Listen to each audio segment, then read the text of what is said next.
I asked Gagnon point blank. I said, "Do you think the Pope was murdered?" Now what am I, 27 years old, 28? He said,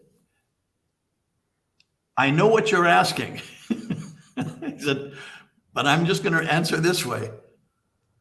There are many ways of killing a man." Oh, man. All right, that's all. That's all I'm going to say. There are many ways of killing a man. All right, that's it. Baggio, according to me, this is my thesis, but it's also Benelli's thesis, Gagnon's thesis. Everybody was in agreement with it who knew about it. He suffered a heart attack because of that shouting, because of the rejection of what he was doing. All right. Now we have some problems. Go right ahead. I love problems. All right.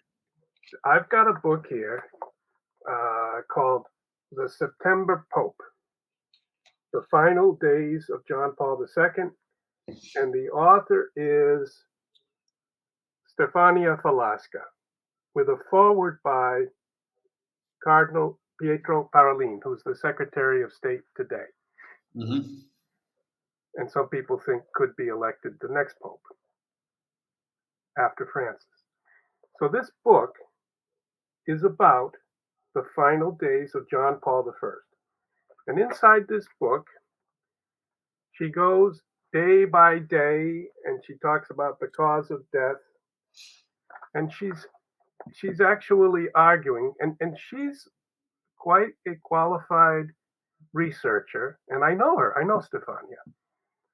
And she's been working with the Congregation for the Causes of Saints on a positio for John Paul I, to have him declared blessed and perhaps canonized, because he was a good man. But in this book, there is no mention of, and she tries to show each day who he met with.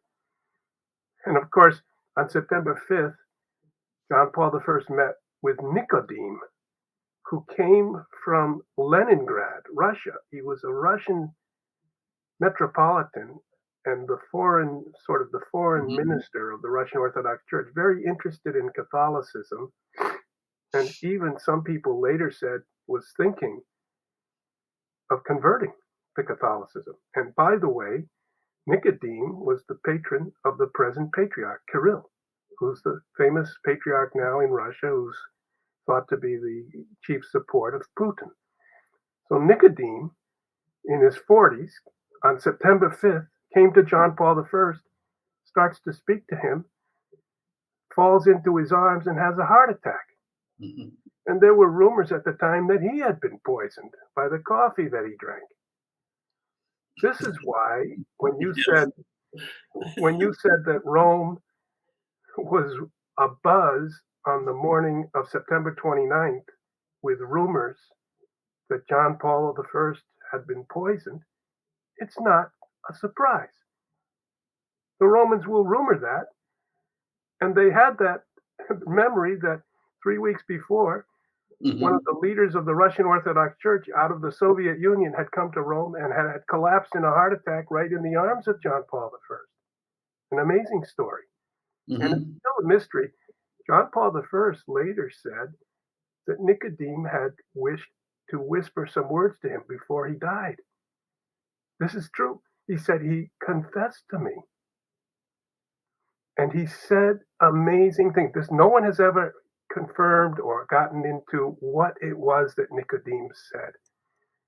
But John Paul I said in some private communication, he said I think he said this actually to some public group that he spoke to. He said amazing things to me about the church and about his faith. And yes, you remember that? So, yes, I do.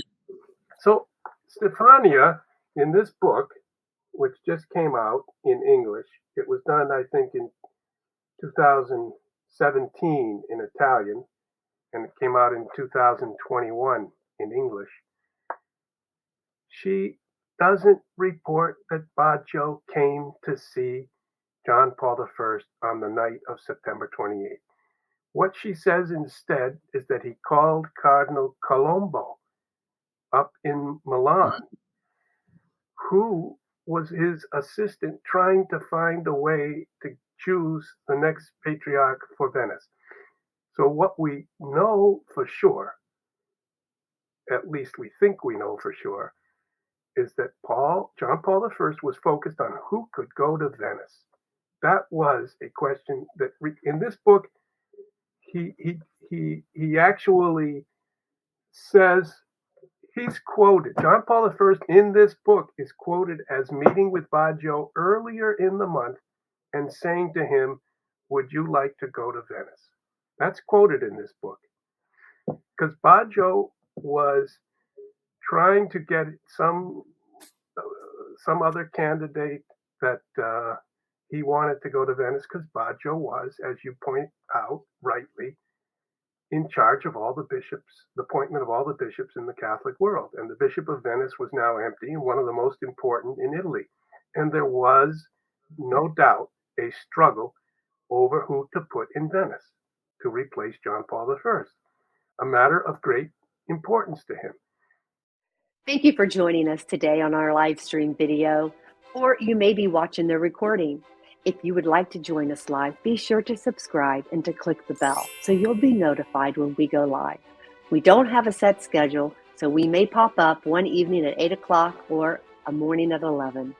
Thank you again. And if you would like to submit a question, the best way to do that would be to go to InsideTheVatican.com. 30 Years, The Untold Stories. And there on that page, you will find a button to click where you can submit your question. We plan to do several live streams of just Q&A, so hopefully you can join us live for that as well. Have a great day.